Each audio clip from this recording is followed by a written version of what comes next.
Alright, about to do this live. Happy Friday. You know what I mean? Uh, yeah, man. I got this good old Jersey Mike's right here. We're doing a little mukbang and all that. Oh, man. Let me try this bad boy. Mm. Mm-hmm. Mm-hmm. Yep. What are we talking about? Oh, this is fire. Yeah, this is fire. Well, hmm You know what? I've been going to Jersey Mike's for some time now, and they haven't steered me wrong. They haven't steered me wrong. I'm trying out this new cap thing. I mean, might get clowned on it, but who cares? I do what I please. I mean, got a little bit of this ginger ale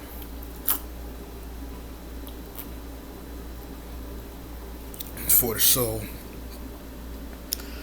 All right, cool. So let me see. First things first, right? Uh, it's been a whole lot of talk about this whole Tory Lanez and Meg the Stallion, and at first, I wasn't really going to be all, I wasn't really pressed on it because it's just another, you know, celebrities, R&B, Hollywood, whatever. Anybody who's in the limelight getting caught up, whatever, right? So, but it went from Tory Lanez.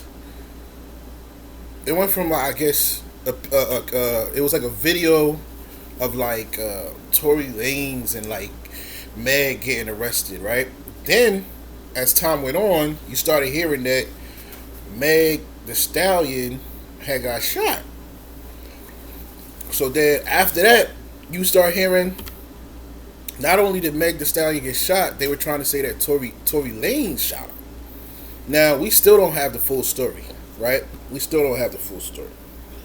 So, you know,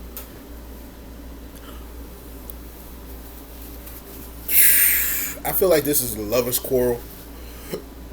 To be honest, uh, they were saying that it was over, like they were saying like Tory. I guess he had he was they had a pool party. Meg Thee Stallion was there. Kylie Jenner was somewhere in there. Is in there, and then like her name became part of the got involved in this whole Tory and Meg Thee Stallion situation.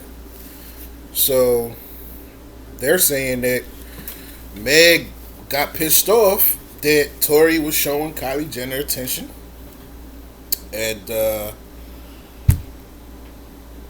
guess whatever happened. I guess she probably was yelling.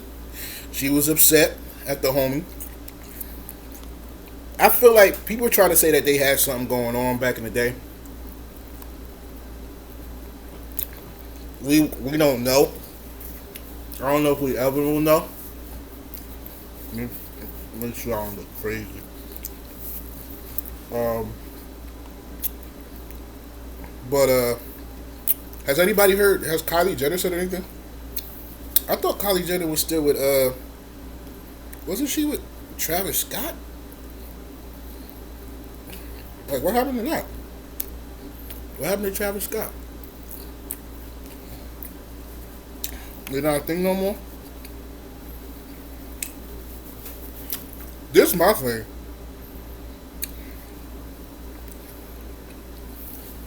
Like, did Tory Lanez really shoot her in the foot? Like, yo, Tory, you shot Meg Thee Stallion in the foot over her leaving the party or some sort of disagreement? Like, that's crazy. Ain't no men were out here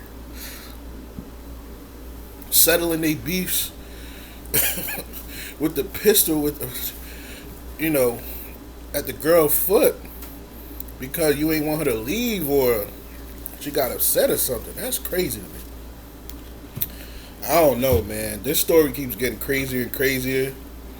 We just gonna have to wait and see how it unfolds. But um, you know, I would say like, get better soon, Meg. You know, uh, that's not, you don't wish that on anybody. That's crazy. I don't know how she gonna deal with stuff now moving forward. Tori, I hope this is not true. I hope you did not, hit homegirl or shoot homegirl. I hope this is just a misunderstanding. Uh, you know, it's not. The public doesn't need the full details, but I just wish for Tory Lane's sake, he's cleared. Ain't nothing like he. I really hope that's not like the case. Maybe something will happen and Meg got in the crossfire. I hope he wasn't trying to really shoot this girl. Like that's just like for what? That make no sense. I really hope that's not the case, man. On a better note, or a lighter note, as they say, I was watching Complex, right? I was watching Complex, and they interviewed Master P. Miller himself from No Limit. Woo! Um, I've been following Master P's career for, well, not necessarily his rap career. Master P, right? If you like he really, I love his outlook on life. I love how he is not afraid to grow up, and he's not afraid to be like, I'm gonna get educated, I'm gonna get knowledge, I'm going to do better than I did yesterday. It was a time where, like, I don't know why, but black folks had this thing where we just couldn't elevate ourselves. Like, we weren't allowed to, like, be smart. We weren't allowed to go to school. It wasn't cool. I never understood that. But as a kid, you follow, you get caught up in it. It's like, all right, I'm going to dumb it down for the masses because I don't want to be bullied and look awkward. But it's like, wait, hold on. The people that's paying you and people that's controlling you, like your boss and all that, you're not wailing on them. And they got education, bro. Like, they're smart. They read. They consume information. They always want to level up. But when it came to the black community, it was like, yo, what you mean you gonna buy the store and start your own franchise and whatever? It was like you wasn't allowed to do that. So Master P has Rap Snacks. He has he has Rap Snacks. He was like, black folks, he was like, yo, we grew up on oodles and noodles. And we did grow up on oodles and noodles. Now he has his own oodles and noodles company. He has his own shoes. Even though the name of it, the Manana, I feel like he could choose it. He could get a better name for it. I really feel like he could do better with the name. But overall, I still support it. He did the oodles and noodles. He got the Rap Snacks. He got the shoes. And then he was promoting. He got a clothing line, like clothes, merch. He had pancakes. No, he had rice. You know how they have Uncle Ben's rice? The dude had Uncle P's rice. He had rice. He had pig. He got the shirt. Like, he just started being like, bro, we consume these things. Like, we consume these things. And he was basically like, we eat a lot of oodles, and like we do, man, like the instant noodles, like whether we in college, um whether we in college, whether we home, that was our way of survival. So we ate instant noodles and top like ramen. That's what we did. So he has his own label. I mean, his own product of oodles and noodles, man. And I really commend him for that. I really do, and I really feel I would. It would be really dope if we as a community supported him. Like we go and find out a way to buy it, even though we might not buy it in bulk or that's what we strictly buy, but we can buy it once in a while because it's a black owned business. Why not? Here's a man who came from the bottom, who came from hard times, who came from the projects and made his way up, and he always kept leveling up, and he would always talk about how we as a people, what we could do to do better, and owning and stuff like that. He never took and just was like, yeah, I don't care about these Negroes, I'm gonna let them sink. Like, the dude would always inform. It's up to us to be like, oh wow, let me see what I could do. Take that, use that information for our own, and go from there. Like, you know, like, yeah. So if y'all have time, go to Complex. You know, they got the YouTube page. You can also go on complex.com and Everyday Struggle and check out the Master P interview. All right. So I don't know how many of y'all. Was I born or I was a child? Let me double check when this happened. Let me double check. How many of y'all remember the Rodney King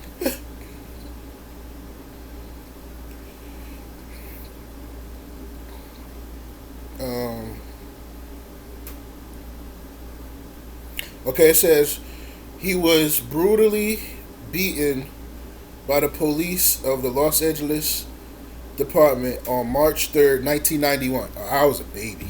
Oh, wow. I was a baby. So, Rodney King, you know, a lot of people remember, if you remember that video of him getting beaten by the LAPD, the person who recorded it, the camcorder that was used in the recording of his beating, brutal beating, is up for auction, man.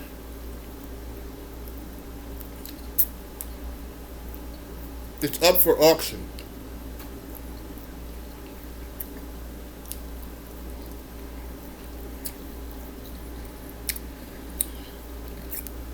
I can't believe it.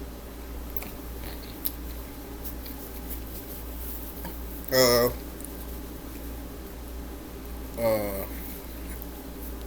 I feel like nothing's sacred in this country. Um, how are you selling the camcorder? Like, how are you selling the camcorder?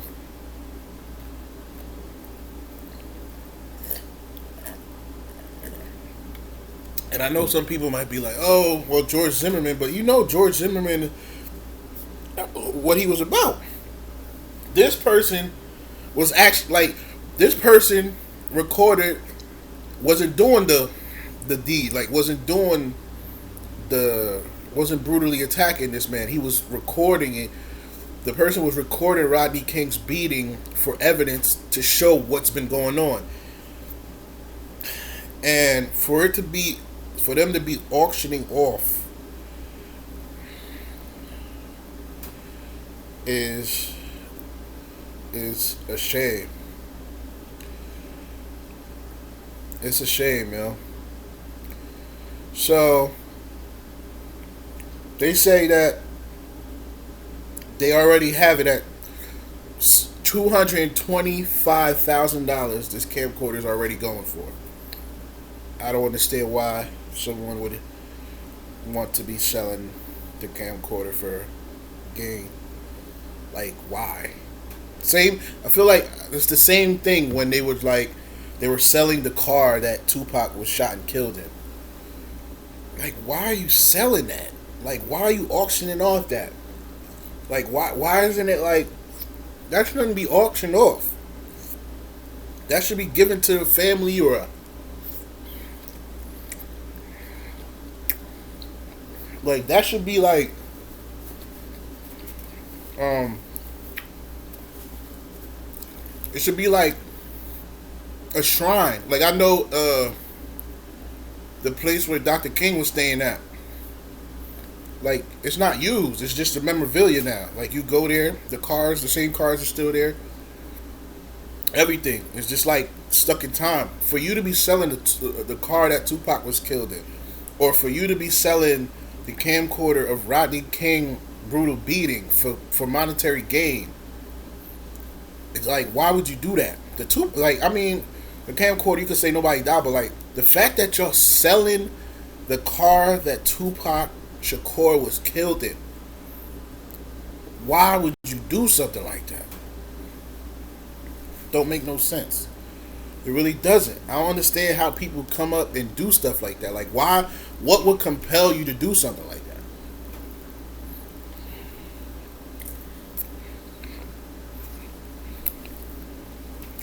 For what?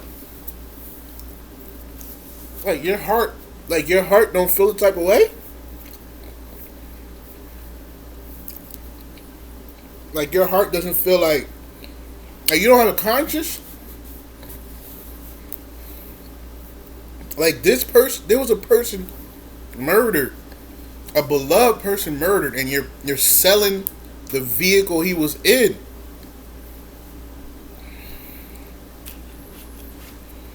I don't understand. So yeah, Rodney King's camcorder is up for sale at auction, and it's starting at $225,000. Whatever.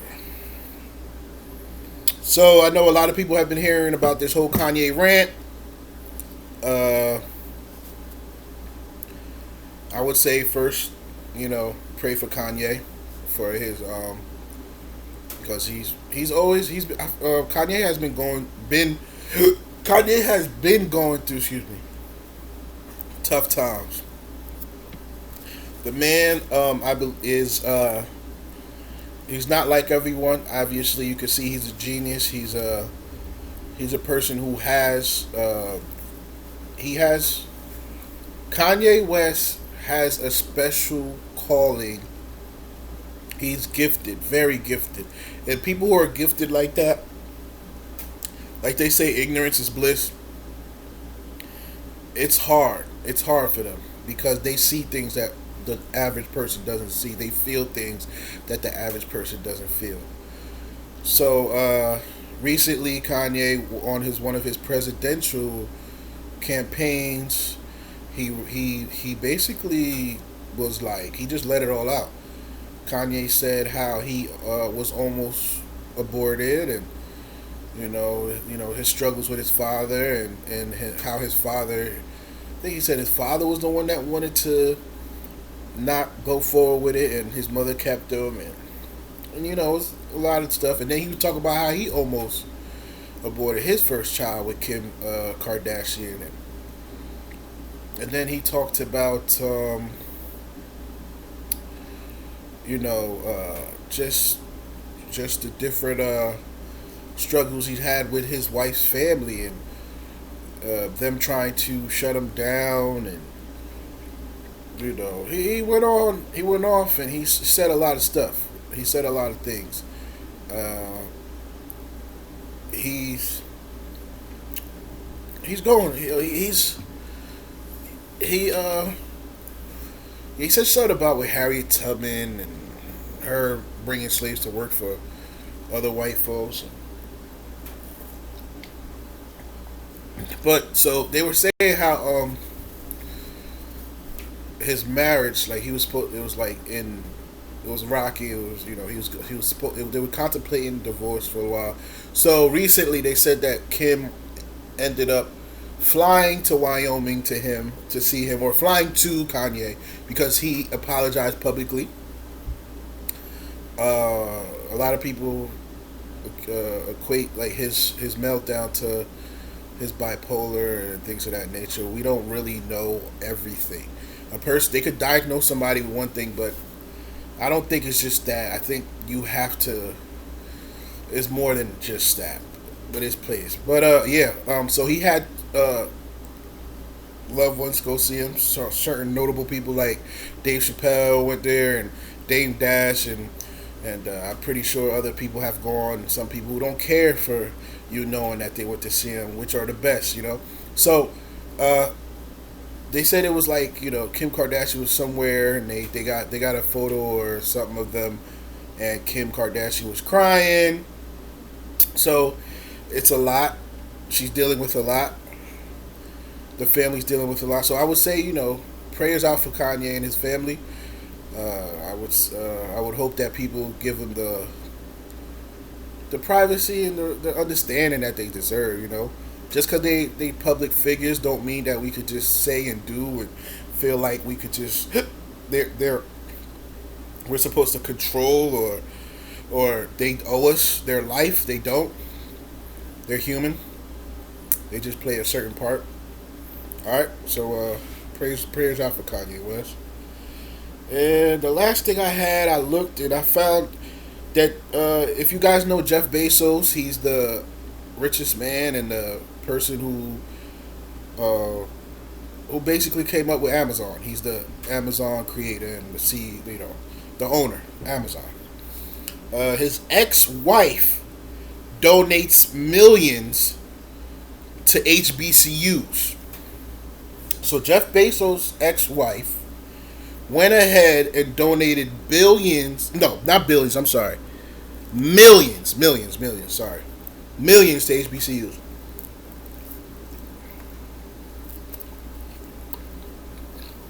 All right. I thought that was. Hmm.